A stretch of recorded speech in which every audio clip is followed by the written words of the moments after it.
Welcome back, students. We are back with another lesson.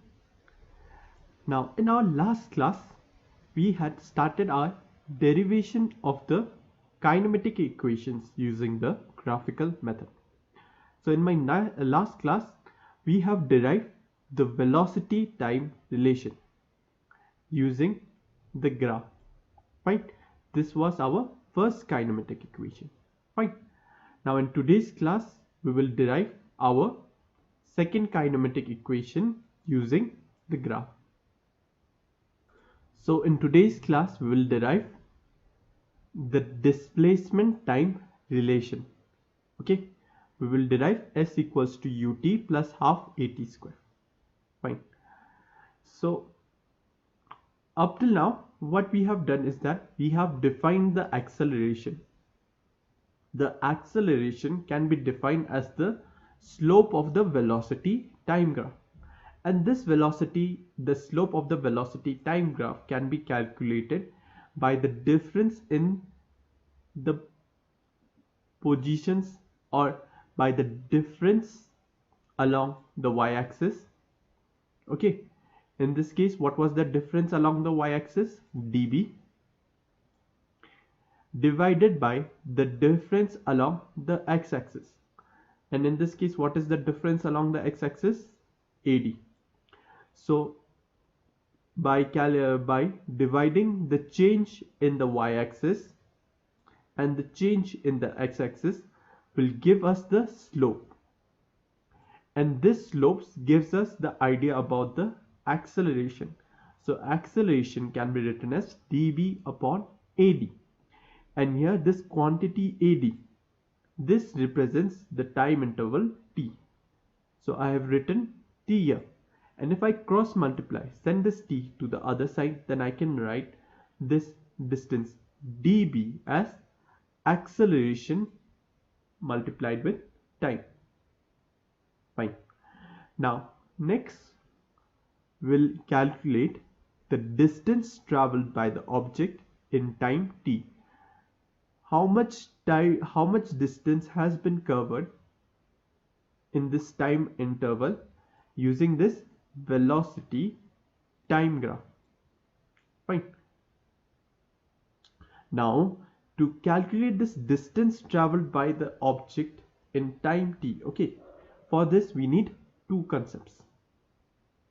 We know that our velocity can be written as distance traveled upon time. Fine. Now let us say if I want to calculate this distance traveled, so what I can do is I can send this t to the other side. So my distance traveled can be calculated using the product of the velocity and time. So whenever I'll multiply velocity with time, this product will give me the distance traveled by the body with the velocity v in the time interval t. Fine. This is the first concept. Now for your next concept, look here. Suppose you are giving a length L. Fine. Suppose you are given a length L, and suppose you are given next a breadth. Okay, this is your breadth B. Fine. Now if I ask you to calculate this shaded area,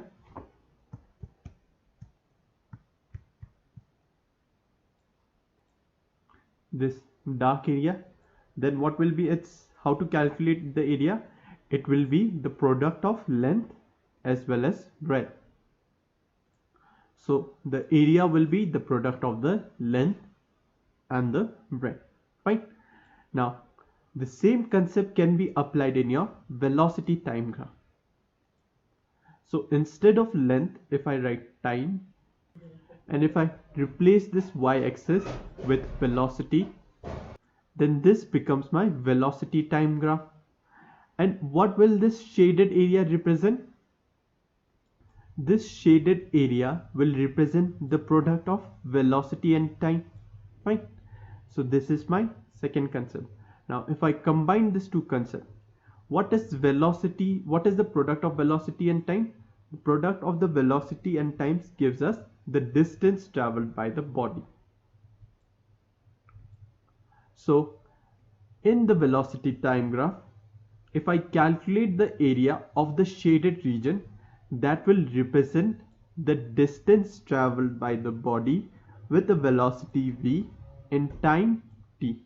Fine. So using the same concept here, in this case also, what happens if you calculate this area? Okay, check this yellow area. So what happens if you calculate this area? This area will give us the distance traveled by the body when it changes its speed from the initial velocity u to final velocity v in time interval t. Okay, see, I'm not calculating this particular part of the area. Why? Because if you look here, there is a change in velocity. Because of this change in velocity, we are getting a slope. But in this case, the velocity was constant. Okay, so we didn't consider any change in velocity. But since in this case we are considering the change in velocity, this change in velocity is represented by the slope. So we are calculating this trapezium area. Fine. So this trapezium area, your area of O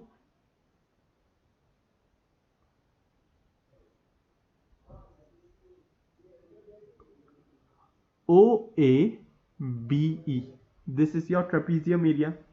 This trapezium area has a rectangle OADE.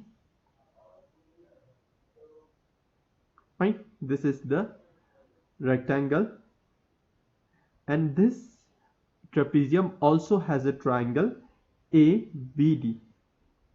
This triangle. So if I calculate the area of this triangle and the area of this rectangle, it will give me the area of this trapezium, which in turn will give me the distance traveled by the object in my time t. So what is this area of this rectangle? It will be the product of OE multiplied with OA. And similarly, what will be the area of this triangle? The area of the triangle is half times base into height. Okay. So if you consider AD as the base of the triangle, DB as the height of this triangle, then the area of the triangle ADB can be written as, so it is half times the base AD multiplied with the height DB. Now coming to the area of the rectangle OADE, which is this OE multiplied with OA. Now this OE represents the time interval t and OA represents the initial velocity u. So I can write t multiplied with u.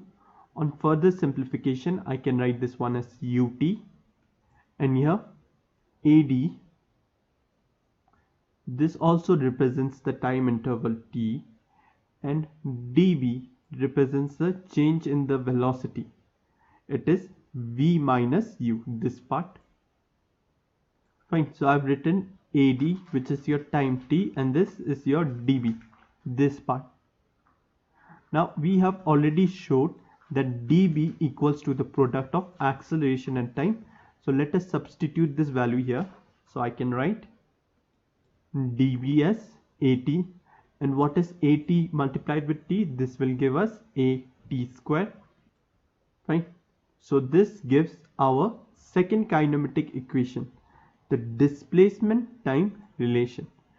So again, using the graphical method, we have derived our second kinematic equation, which is your displacement time relation.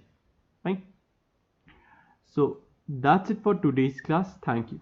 And if you have any confusion, please feel free to ask. I will re-explain it to you again. So again, thank you.